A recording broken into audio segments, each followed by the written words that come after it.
একাত্তরের ঘাতক দালাল নির্মূল কমিটির সভাপতি শাহরিয়ার কবির, সাংবাদিক শ্যামল দত্ত ও মোজাম্মেল হক বাবুর 7 দিনের রিমান্ড মঞ্জুর করেছেন আদালত। মঙ্গলবার 17 সেপ্টেম্বর ঢাকার চিফ মেট্রোপলিটন ম্যাজিস্ট্রেট আদালতে হাজির করে পুলিশ।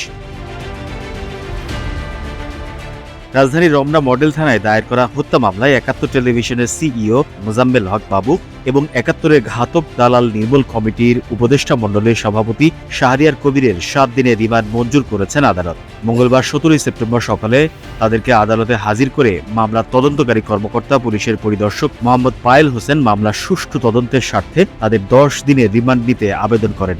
শুনানি শেষে ঢাকার অতিরিক্ত chief metropolitan magistrate Mohammad Sanaullah প্রত্যেকের 7 দিনের রিমান্ড মঞ্জুর করেন।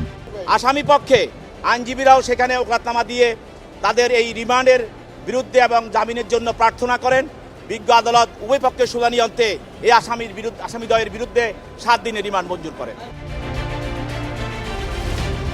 অন্যদিকে বৈষম্য বিরোধী ছাত্র আন্দোলনকে কেন্দ্র করে ফজলু নামে এক যুবককে হত্যার অভিযোগে রাজধানীর ভাসানটেক থানার মামলায় ভোরের কাগজের সম্পাদক শ্যামল দত্তের 7 দিনের রিমান্ড মঞ্জুর করেছেন আদালত। মঙ্গলবার সকালে তাকে আদালতে হাজির করে মামলার তদন্তকারী কর্মকর্তা পুলিশের উপপরিদর্শক মোহাম্মদ শহীদুল বিশ্বাস সুষ্ঠু তদন্তের স্বার্থে তাকে 10 দিনের রিমান্ড নিতে আবেদন করেন। শুনানি শেষে ঢাকার অতিরিক্ত chief metropolitan magistrate Mohammad Sanaullah তার 7 দিনের রিমান্ড মঞ্জুর করেন।